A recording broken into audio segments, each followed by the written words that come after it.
Okay, so today we are celebrating happy birthday, Zozobra, 100 years of Old Man Gloom. And of course, we're getting ready to burn our gloom away this Friday. I'm your Deputy State Historian, Nicolasa Chávez, and I'm joined today by our Chief Archivist, State Archives Director, Jonathan Pringle.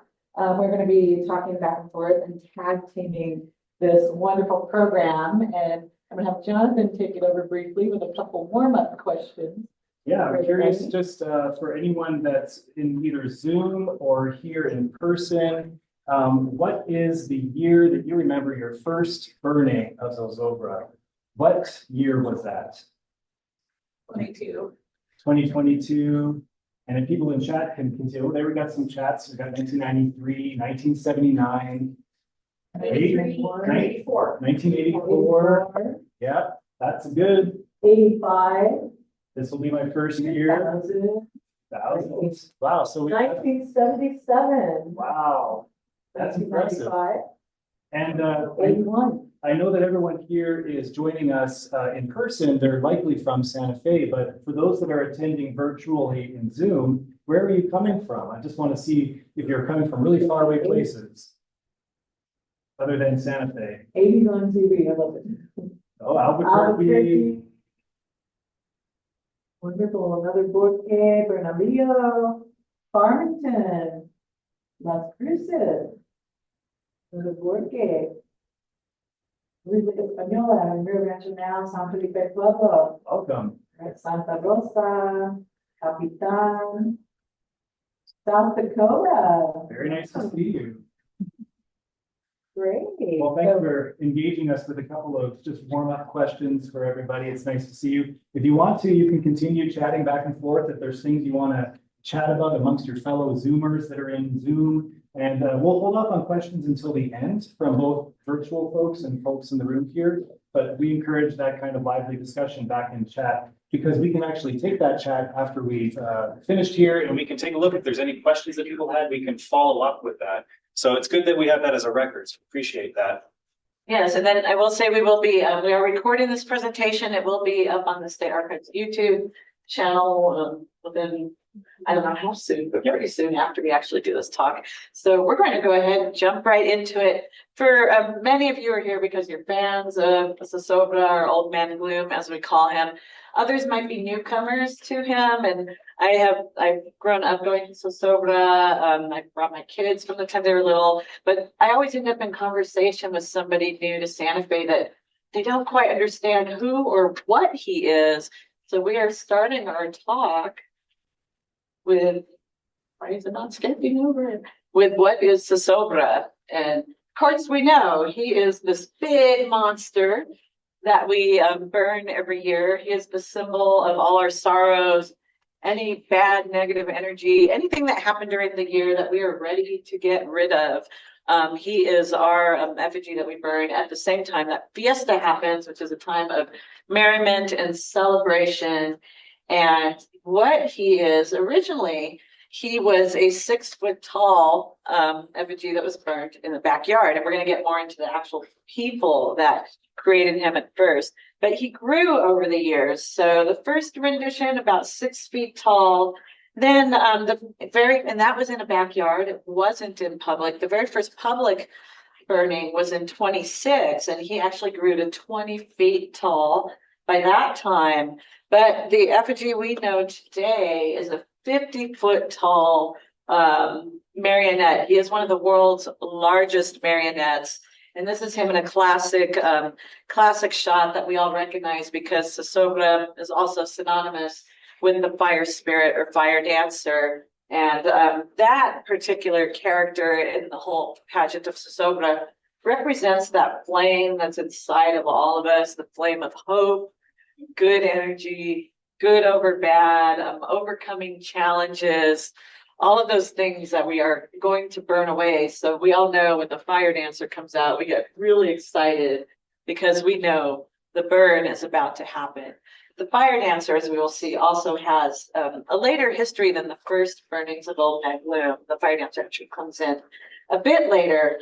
Early on and continuing today, the other figures that are really popular in the burning of Old Man Gloom are the Gloomies or the Glooms, which are young children usually play them. These are some photos that are directly from the State Records Center and Archives collections. And we put up captions wherever so you can see kind of where the images came from. Some are from private collections and some are from our other state entities here in Santa Fe. And also as far away as the Delaware Art Museum, there are actually documents and photos and writings related to Old Man Gloom across the country, which we love. But the Glooms, as the story goes, Will Schuster created this kind of pageant and play, and part of it was Zozobra comes into town every year and tries to take over the minds of the Santa Feans and take away our happiness, take away those things that are good, to spread gloom over the town. And part of that is taking over the town's children and turning them kind of into his minions. And through the kids, it's going to spread gloom into the households and into everybody. So you'll have the Gloomies dancing in that way. Early on, we have here an early Santa Fe, New Mexican from 51, and it was actually the Little Glooms. They were played by Cub Scouts originally, and still to this day, many are. And also the Boy Scouts would light the bonfires out front. And the bonfires are that first symbol of the light coming to take over the gloom and take him away. And the fire dancer comes in a little after the glooms and this whole thing. And we have some wonderful images here. This is, of course, our current fire dancer, Helene Luna, on the viewer left. And she is about to retire. This year, there were auditions held for a new fire dancer, Fire Spirit. We know 13 people went to those tryouts. We've been trying to search for the name of who got it, but I still haven't found that yet. Somebody in the chat might know already. But the new apprentice, so this tradition goes back into the 30s. Usually we think of this man, Jacques Cartier, as the first fire dancer. He is, of course, the first one that really shaped the role and made it famous and did a lot of the choreography that we see today. But there was somebody before him, roughly in the 30s, Rosina Muñiz, which Jonathan and I are now on the trail to find out more about this person. But she did the first fire dancer in the 30s. Jacques Cartier took over in 39 and did the role for about 30 years. So really long time. And then he was replaced by Chip Lilienthal, which was one of his students. Chip danced that role up until about 2002. His daughter took over for 3 years, and then Helene, the person that we have seen the past 20 some odd years, took over from them. Katie Klopper was Lilienthal's daughter, and she was pregnant and couldn't do it anymore. So Helene Luna took the role. But Helene also had a role before that as Queen of the Glooms that she did for 11 years and would come out with the Gloomies, kind of taunt and torment Old Man Gloom before the fire dancer comes out and ultimately sets him on fire. There is a fabulous exhibit up right now at the New Mexico History Museum, The Flame That Never Goes Out. And that is a shot of the original fire dancer headdress worn by Jacques Cartier. And the one today has longer tassels and pieces of fabric on it. But it's a wonderful display if you want to go see some historic photographs, historic renditions of Old Man Gloom, and also a lot of wonderful artwork about Old Man Gloom. And from our own collection, we thought it'd be fun. We are interspersing some video that we actually have here at the State Archives and Records Center. This footage is from 1940. These are really fun because they're usually films that are done for tourism, explaining Santa Fe traditions to outsiders, and advertising in Mexico. 3 days of fun and fiesta, which always come on Labor Day weekend, are ushered in by the burning of Zozobra, or Old Man Gloom, on a hill overlooking the city.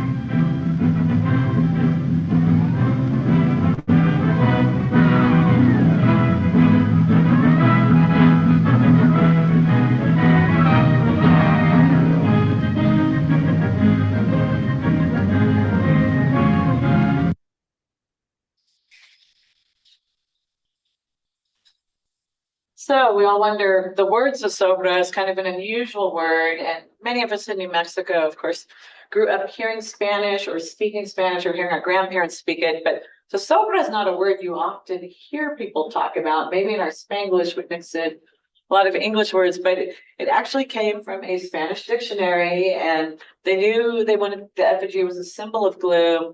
But what to name him was a big deal. People very often, again, think Will Schuster was the one that named him, but we found this fabulous newspaper article, September 2nd, 1939, written by Will Schuster. And in it, he says, many times I have had asked what Zozobra is and who named him. And he says Dana Johnson found it in a Spanish-English dictionary.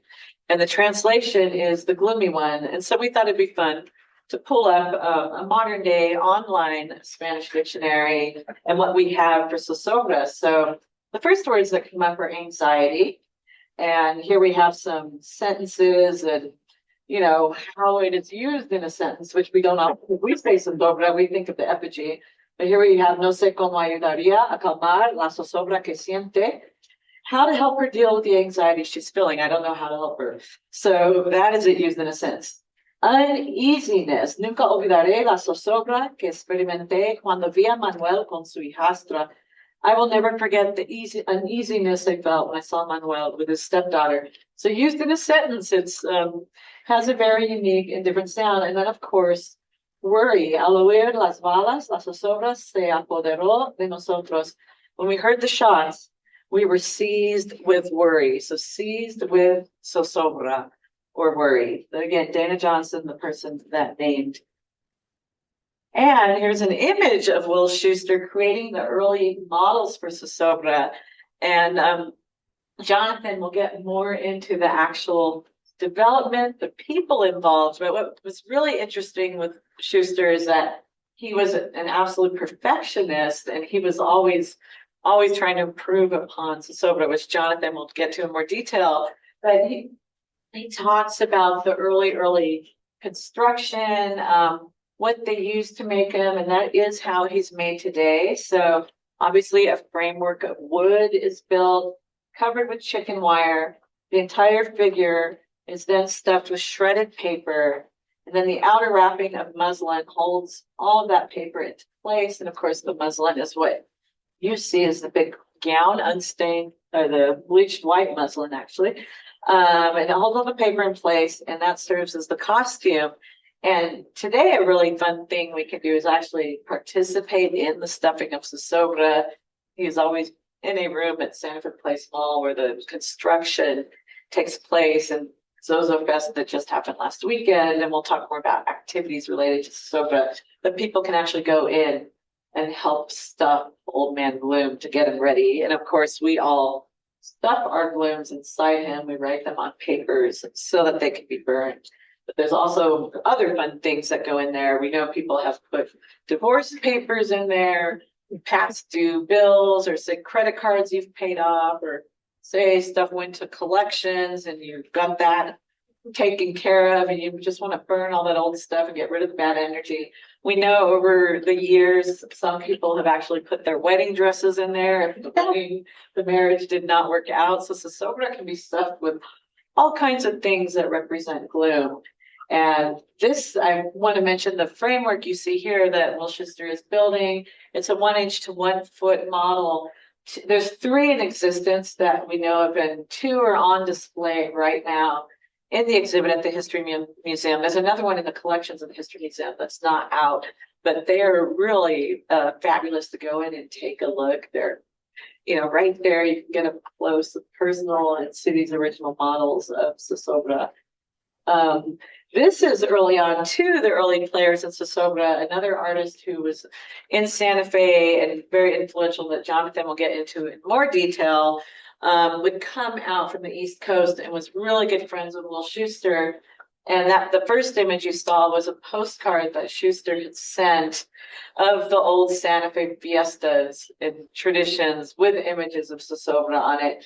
And this was a description that describes those early days and also how they got up to glow green. So the first Zozobra was a rather simple affair. The power company set up a pole about 15 feet high on the lot in back of the old city hall in Santa Fe. Dan Eastman, the son of Max Eastman, the writer, aided me in the work. We swapped the pole in a garment of burlap and stuffed it with excelsior that had been previously soaked in a copper sulfate solution to make green flames when it was ignited. That soaking and drying was a nasty job. I have never tackled it again. So again, the first rendition and how he glowed and exploded and was caught on fire, and the dangers involved with some of the chemicals you're using in creating Old Man Gloom and trying to create these wonderful flames in different colors. And here's some old photos. So Zozobra, of course, has a general look that we always stick to, but he has changed over the years. So we thought it'd be fun to just show a couple of the early pictures from the State Records and Archives here. These are photographs we have in our collection from 1945 and 1952. And many of us know more recently, if we've been watching on television or zooming in, like people all over can now watch Zozobra without actually going in person to the park. But the past 10 years leading up to today, or this week, the 100-year anniversary, the Kiwanis Club had done a decades project for Zozobra. And there's been other renditions of fire dancers. So several years ago, these are from one of our fabulous coworkers in our administrative law division. His wife was one of the dancers in this troupe of fire dancers. So a couple of years in the history of Zozobra, they expanded that role of having a single fire dancer, and they had a whole fire show before the fire dancer finally comes out, burns Zozobra. So this is one of the changes that happened over the years. The other fun change, not fun, but fun for those of us that missed, this was during the pandemic. Of course, we couldn't do a live burn with 65,000 people crammed together in the park. So from living rooms across New Mexico and across the country, this is actually my living room, and that's my best friend from high school who was born and raised in Santa Fe, but now lives out in San Francisco in the Bay Area. So we found out they were going to do a burn and put it on television. We had our own little Fiesta party and watched Zozobra together. So there he is on the TV. There's my iPad in front of the TV so we could talk and converse and have a lot of fun. And many of us are really happy that that is not what we have to do now. We can still go see him in person, but these options that we have now to stream Zozobra, so people all over the country or all over the world, if they want to, can participate and burn their glooms. We also know with many of the households, there are little effigies. People make their own personal Zozos, and will often have a bonfire in their backyard or a fire bowl or even the barbecue. And we can burn our own little personal Zozobra, which my kids and I did after the burning on television. The Decades Project has been a really fun project. And again, Zozobra's always, there's always this hot topic of conversation, like, no, we just want his traditional robe, you know, the belt, the white, the bow tie. And then other people really got into these, the Decades Project, in which each year we did a decade for Zozobra. And these were, of course, the 1980s Zozobra with the jacket from Michael Jackson's Thriller. And then our 90s Zozobra tattooed up. He's a bit more grunge for the 90s. And each year the themes were a bit different. The Glooms actually came out and did Thriller. Some of the actual choreography and moves from Michael Jackson's Thriller for the 80s, which I thought was just fabulous and really fun because Glooms and Thriller seem to me to go together. But wonderful, just wonderful photos. And then, of course, our favorite parts, when he finally burns to a crisp and is about to collapse, and then the fireworks show starts and takes place, and our gloom is gone, and it's time to celebrate Fiesta, and we're all happy again, dancing, singing. Gloom is gone, and we're ready to go out to the streets to celebrate. And I'm going to let Jonathan take over for our next section to talk about the movers, shakers, creators. Right. Well, thank you for spending so much time talking for that big section. So I think we have some smaller sections now, which is nice. We can take a little break. Yes. But I'm going to talk about who is Zozobra, who are the characters behind this production. And you really can't talk about Zozobra without Will Schuester. Will Schuester is a World War I person who fought and was afflicted with mustard gas.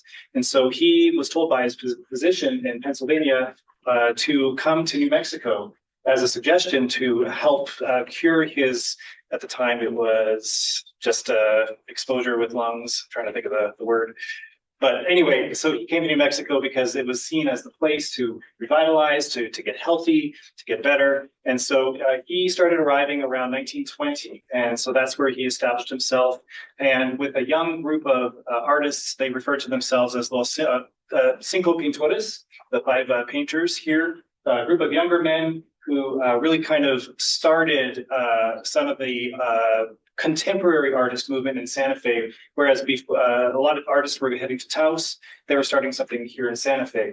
So they're often credited as kind of rejuvenating or rebuilding the art scene in the early 20s. And so he was an important figure for the building of Zozobra. There is a lot of information, a lot of resources and exhibits that go into great detail about all of the work that got into the thought process behind Zozobra and Will's kind of creative process. So I won't spend too much time talking about Will himself, but just that he was really the person who began this. And the story goes that at La Fonda Hotel, a group of his Los Cinco Pintores and perhaps others were gathered, and they decided that they were feeling a little gloomy towards the end of the year. And so they decided that they would write their glooms down and then burn them. They eventually got kicked out of the Hotel La Fonda because of that. And so that sort of sparked this curiosity about how can we make this a thing that's like an effigy that we kind of gather to really just kind of a celebration of moving on of the previous year and the things that happened during the year. I can relate to this slide in particular. This is Schuster sort of describing himself, how he saw that first burn, I would say the first public burn in 1926, even though the article talks about 1924. He was probably hard on himself for a few years. And likely, as we can see in 1950 and again in 1960, he talks about his building of this Zozobra, and that he hated the first one and he really wanted to build on it. He would say that the first Zozobra was like a pimple on the shoulders where the head should have been. It was kind of pathetic. I think he was sort of trashing his good friend Gustav Baumann, who was a marionette builder, construction person who was in charge of building the head, where the body was built separately. So there's some interesting kind of self-reflection that goes into, that perfectionism. And so he would say in 1950, Zozobra became my baby, my personal responsibility, and great pre-Fiesta worry. We'll talk about its correlation with Fiesta. Each year I criticized the show and developed new ideas for improving the old boy in the first two.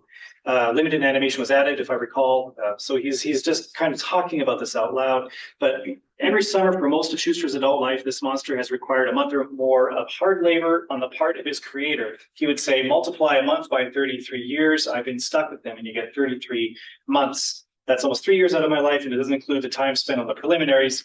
And if I can't pass him off somebody else this year, it will be 34 months shot. So I think a lot of us can relate to, you have started a thing and now you have to improve on it because you feel like it just has to get better and better. So you kind of get really hard on yourself. I don't know if anyone else here struggles with the concept of perfectionism, but I certainly try to battle, I rationalize my relationship with perfectionism. So I see a lot of Schuster in myself when he's talking about this self-reflection of the work that he did. And another character that we need to talk about is somebody that doesn't get mentioned a very large amount, but John Sloan. John Sloan was not part of the Cinco Pintores. He was an artist from New York City, and he was a part of another assemblage out east of artists. I think the 8 painters, or it's always a number of painters. That's how they just designate this. But he would come and start to visit Santa Fe in 1919. And by chance, as an artist, he and Will got together. They were at the time living in a row house or some type of a housing complex in the plaza. And they kind of touched bases there. They met. And what ended up happening was that John Sloan is 20 years Will's senior, operates a lot like a mentor. So they develop a really close personal relationship. And they keep in touch for many, many, many years beyond when they first met. But John Sloan comes to Santa Fe from New York City every year for 4 months. And so he establishes himself and he gets kind of pulled into the Zozobra elements. And so he's very intimately involved in these early burns. And here you can see he's gathered with John Sloan. We have Teresa Bakos, Dolly Sloan, and then Will Schuster's there, and Josef Bakos, who is one of the Cinco Pintores in 1939. And this just is a photo is emblematic of these casual gatherings. All these artists lived close to each other. They were hanging out all the time. And so there was a very close bond with these folks, even though the Cinco Pintores, they relatively disbanded in 1926. John Sloan and Will Schuster were always very, very close. So just as evidence of this, from the Santa Fe New Mexicans, Zozobra was consigned to flames by the torch in the hands of John Sloan at the signal of Will Schuster, who constructed the monster. And then from 1951, confirmation that John Sloan was the first voice for Old Man Gloom. And there followed a memorable line of successors, some of whom we'll hear from in just a second. And just to kind of put a bookend on their relationship over a couple of decades, in 1951, when John Sloan was in a hospital in New Hampshire, his wife sent Will a nice letter, him and his wife a letter, in which in part it says, "We send our love to you and kind regards to Zozobra." And it was about a week later that John Sloan passed away. So this is a really nice kind of a footnote and bookend to the personal connections that Zozobra can make for people. And we've already talked a little bit about the fire spirits. Here we have something from the University of Iowa, which is like a promotional brochure for Jacques Cartier, who is a dancer. And he's pulled into the whole thing in 1939 to become one of the fire spirits. Not the first one, because as we've learned, it's actually Rosina Muniz, who is the first fire spirit. And she came and was doing this relatively informally, so that's why there's very little, but that's our mission now, is to try to fill in these blanks and make sure that she's given appropriate credit for this. But everyone, when they think of the fire spirit, they traditionally think of Jacques Cartier, because he's this big dancer, and he is performing this thing, and it's been publicized and advertised, and he really, really defined and codified the performance. So here, we have to talk a little bit about the voice of Zozobra. So hopefully the TV volume is up again. But here we have a clip of the 1970 burn where Harold Gans is the voice of Zozobra.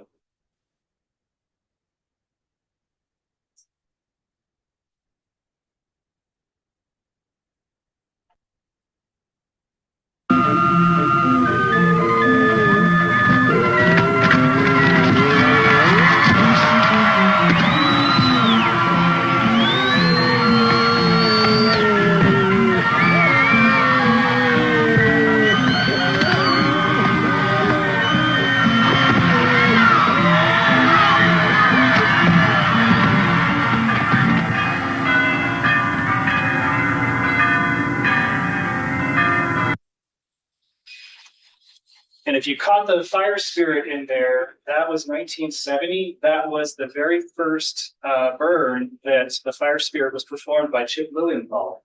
So after years of it being Jacques Cartier, this was the first performance by Chip Lilienthal, which was kind of neat to have that. Other players a little bit later on. So this is past John Sloan. We have the Zozobradores from 1953. This was the group that helped put on the performance that year. Gail Gordon is a famous radio performer who just happened to be there and was helping with the Zozobra that year. We have the voice of Zozobra, Wyatt Davis, who's in the front row that year. And we have Will Schuster himself in 1953 in the image itself. And the image on the other side here is the reverse of this image, which is really helpful. This provides incredible context into who all these people were, because Will annotated the back of this image and said who all of these individuals were, what they contributed to the performance, and also the level of work that they were engaged in. So this is a really helpful footnote for this year's burn, 1953. And I'll just interject, it also speaks to the popularity of Zozobra and Old Man Gloom, that it has really caught on as a part of the community, the people, and Will Schuster thankfully knew enough to write this stuff down for future generations. And that's always so important. And then finally, another major player in all of this is the Kiwanis Club, who Will was looking for somebody to take over this monster that he created. How is he going to let go of this thing he'd spent decades working on? Fortunately, he'd already forged some existing relationships with the Kiwanis Club of Santa Fe. And eventually there was a decision in 1964 to formally assign all the rights of Zozobra, the image of everything, to the Kiwanis Club. And that's who we know today as the individual, the organization that runs Zozobra. They also, part of their mission, they are responsible for not only the burning of Zozobra, but Dia de los Muertos on the Santa Fe Plaza, New Year's Eve on Santa Fe Plaza, and the 4th of July here at the Santa Fe Mall. They're also involved with a lot of projects that directly impact youth, which is a really recurring theme throughout Zozobra. And so through their foundation, they provide grants to children serving nonprofits, largely in the county of Santa Fe. And they're a wonderful organization. Yes, and I think over the years, there was a documentary out this year, also done by Kiwanis, celebrating the 100 years. And I think they said it was 3.5. It was like in the millions since they 3.5 million since they adjusting for inflation. Adjusting for inflation, what they've given back to the community. And when is Zozobra? So we all know that when Zozobra happens, it's Fiesta time in New Mexico.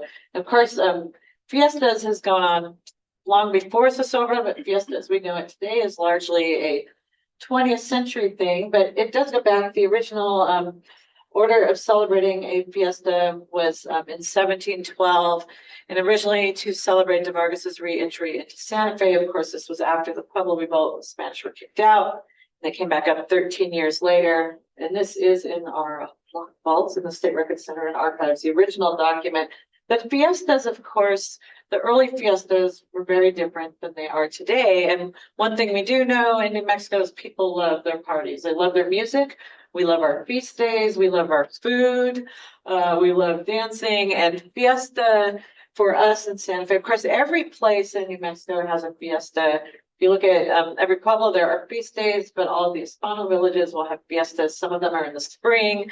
Some are right in the middle of summer. Taos, Las Vegas, Española, those are in summer. Albuquerque fiestas is in April. And of course, you go further south. But ours is the autumn. And there's a big significance with autumn.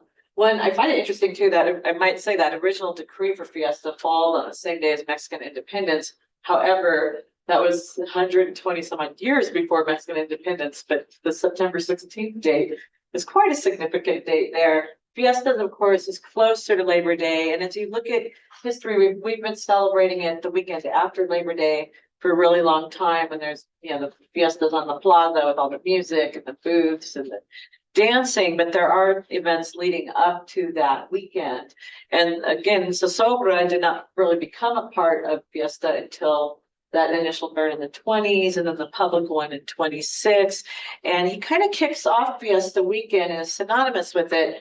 But we have these images of chili this time of year because once you have that scent of chili roasting, when you start going to the grocery store and you just smell it in the parking lot, you know it's just the burning of Old Man Gloom's coming, you know Fiesta's coming, and then it's just a whole wonderful season up through the holidays. But all of the early programs, I mean, he is a part of Fiesta, even though there is a Fiesta Council that does the official Fiesta happenings, including the candlelight vigil up to the Cross of the Martyrs, the hysterical parade, the Desfile de los Niños, the pep parade, several processions of La Conquistadora honoring her. She's our nation's first and earliest European Madonna to come to U.S. soil, and she's housed, of course, in our cathedral. But the Fiesta programs itself, it's really fun to look at some of these old ones because Old Man Gloom figures prominently. And again, you've got to really burn that gloom before you can celebrate fiestas. But people often, sometimes people are like, well, how do you become such a part of Santa Fe's culture and heritage? And we know Will Schuster and friends were inspired a lot by the burning of effigies, especially in particular Mexico.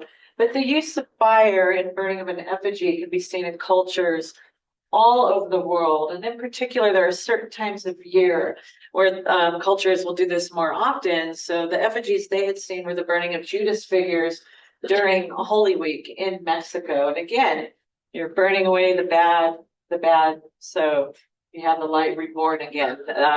when Christ comes down from the cross, that sort of thing in Holy Week.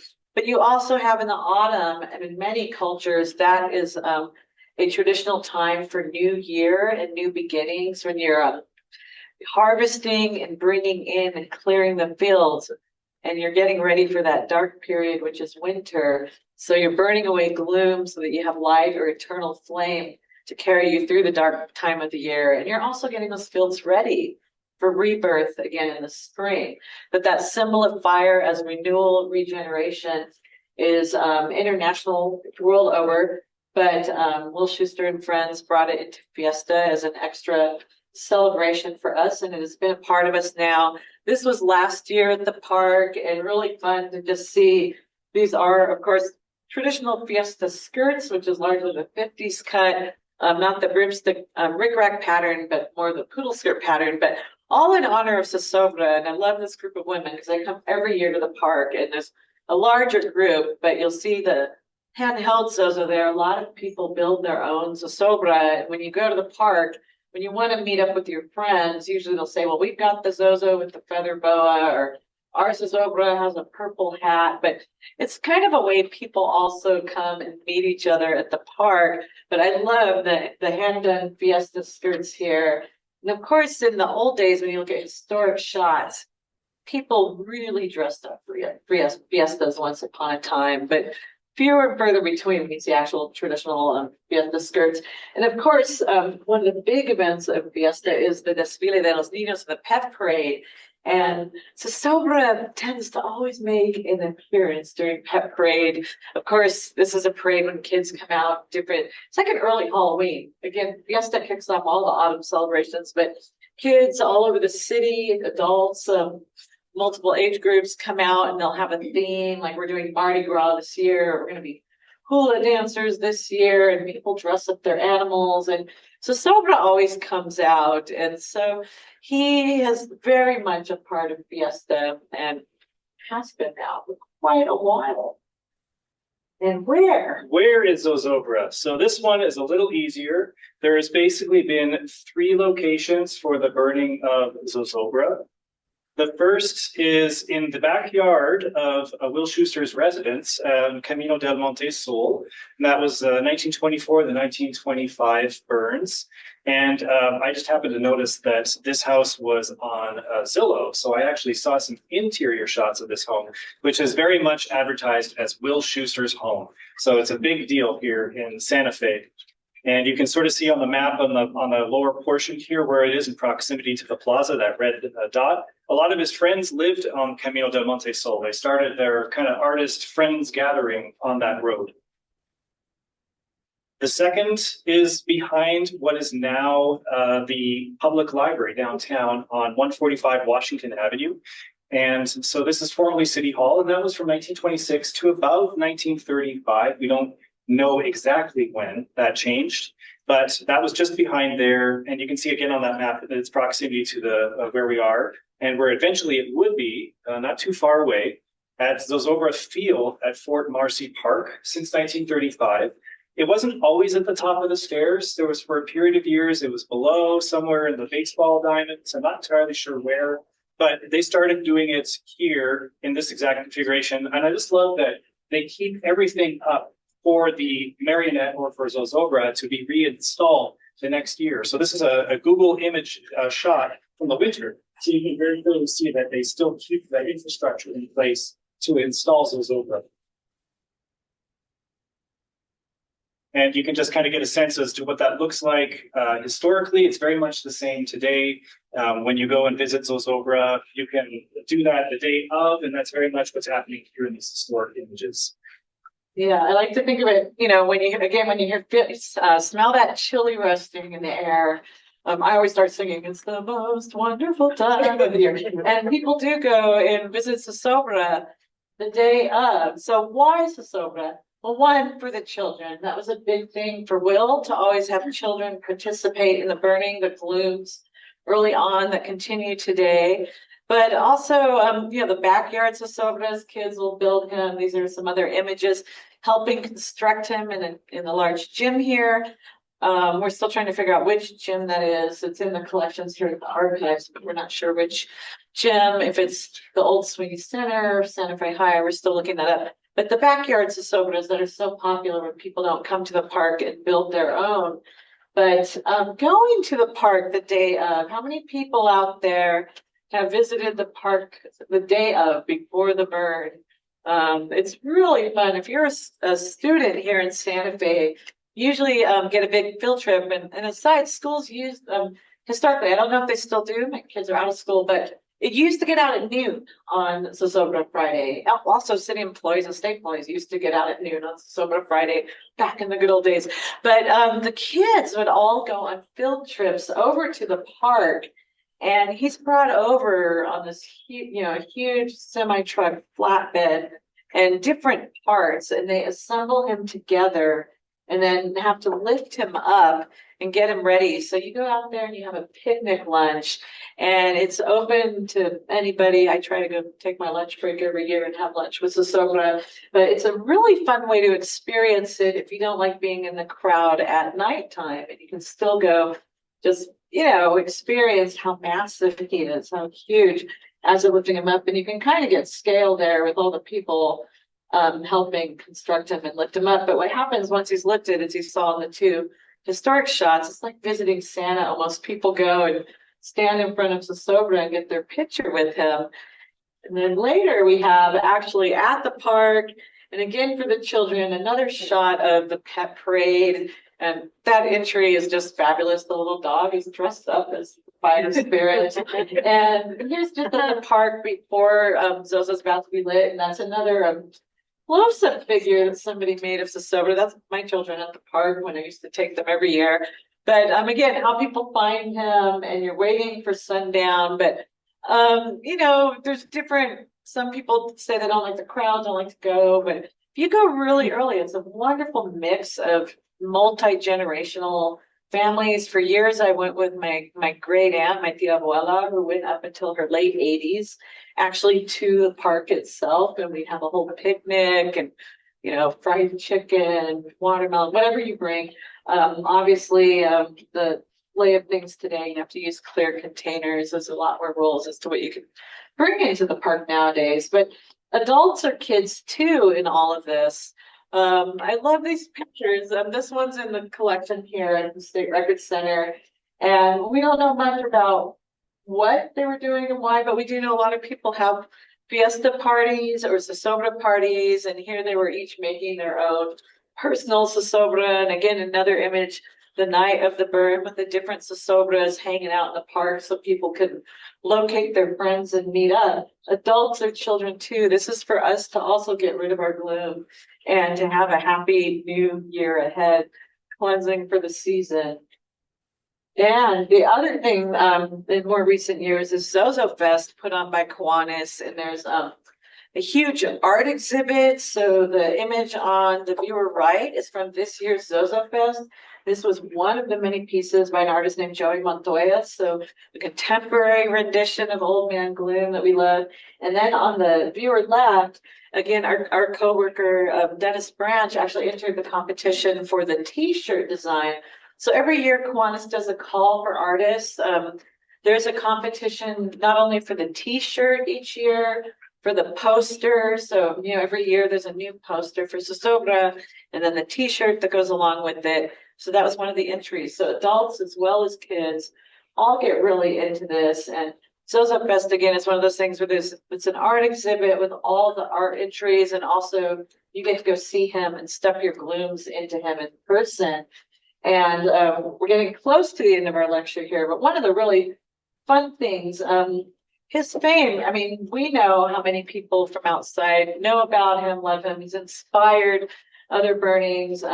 He is 100 years old. He's older than the lighting of the Rockefeller tree. He's older than the Macy's parade. He is not older than the Rose Parade. That one I actually looked it up. The Rose Parade does predate Zozobra by about 30 years, something like that, 30-something years. But Zozobra made an appearance in the 1950 Rose Parade, and that was a float built and constructed by Will Schuster. New Mexico does have an entry every year, so it's it's always fun to, I watch the Rose Parade on New Year's morning myself, but it's fun to see if and when Zozo will make another appearance in that parade. And we want to have a little bit of time for questions, but Jonathan's going to take over here. Yeah, so like we were intimating, this presentation is not the only iteration of your immersion into the world and history of Zozobra. First, we just want to say thank you to a lot of people. That's actually the next slide, but there are several resources that we know are available to folks if they wish to expand their research. The Kiwanis Club of Santa Fe themselves has a significant archives, particularly of those earlier years from Schuster. So that you would need to contact the Kiwanis archivist, who I don't know their name or their contact information at the moment, but I was told that I can at least say that that information is accessible.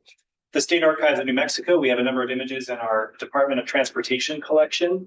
The New Mexico Museum of Art were helpful in providing some images here. The Fray Angelico Chávez History Library has a significant collection, and the Denver Art Museum of all places has some. And the Smithsonian Archives of American Art has an oral history with Will Schuster from 1964. You can actually listen to a little bit of audio from that interview if you go and visit that oral history. And we got a lot of our newspaper clippings from our wonderful subscription with Newspaper Archives. But if you're here in Santa Fe, there are a number of places that you can go. So that there's the New Mexico History Museum exhibit that just opened on Friday, Zozobra, A Fire That Never Goes Out. The New Mexico Museum of Art, Zozobra y la Conquistadora, which also opened on Friday. Lounging with Zozobra at the Museum of International Folk Art, which I have not caught that one, but I have every intention of doing that. And the image that you actually see here is from the very first exhibit that was put up this summer that is featured in the City Hall, and I believe now it may have moved to the Roundhouse. But it is on Will Schuster and Zozobra, and that was in tandem with the Kiwanis Club. And a totally interesting experience that I would love to get tickets to is Zozobra, The Revenge, which is performing a live performance at the Lenzik, I think a couple of nights. Yeah, I think Friday and Saturday. So if you're actually going to the Burn, go to see The Revenge Saturday. There's also the documentary and that opened with the exhibit at the History Museum, but I believe they're doing showings either at John Cocteau or the Violet Crown, so you can look up that documentary on their websites. And I believe Zozobra, The Revenge is a clever reimagining of if the burning was not successful and Zozobra rampaged. I believe that's took over the town, basically. So we want to thank a number of people. So James Felton.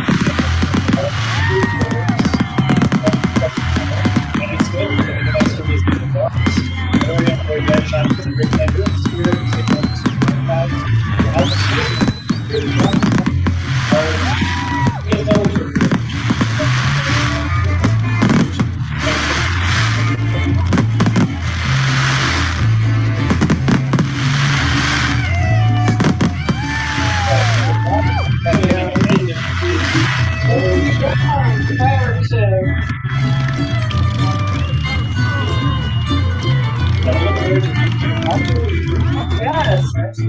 And again, this whole presentation will be on YouTube. So if you have friends that missed it today and like to see it, we'll be getting it up on our YouTube channel. And we thank everybody on Zoom and in person. Again, this is our second hybrid Tertulia Histórica. And I do want to announce the next ones. We do have our whole year set.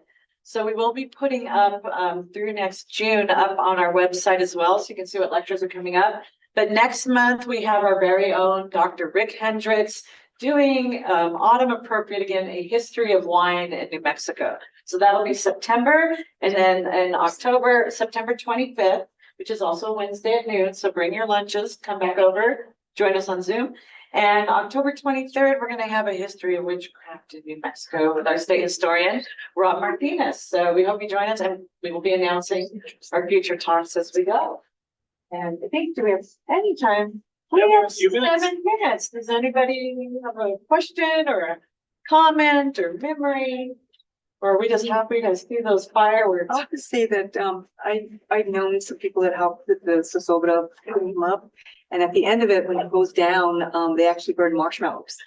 So I've seen the group go up there with their big, huge marshmallows, and the kids and everybody's up there burning up. Yeah, roasting marshmallows. it was such That's a, a we nice memory. found that out from Dennis, who lent us some pictures, because he used to be back behind the scenes Yeah. as a firefighter, and he said, yes, before it totally went out, we'd get the skewers and let the little balloons come out and roast marshmallows. Yeah.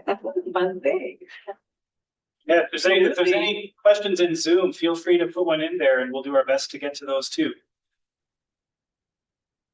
And if not, you can email us and we can email you back as well. Thank you.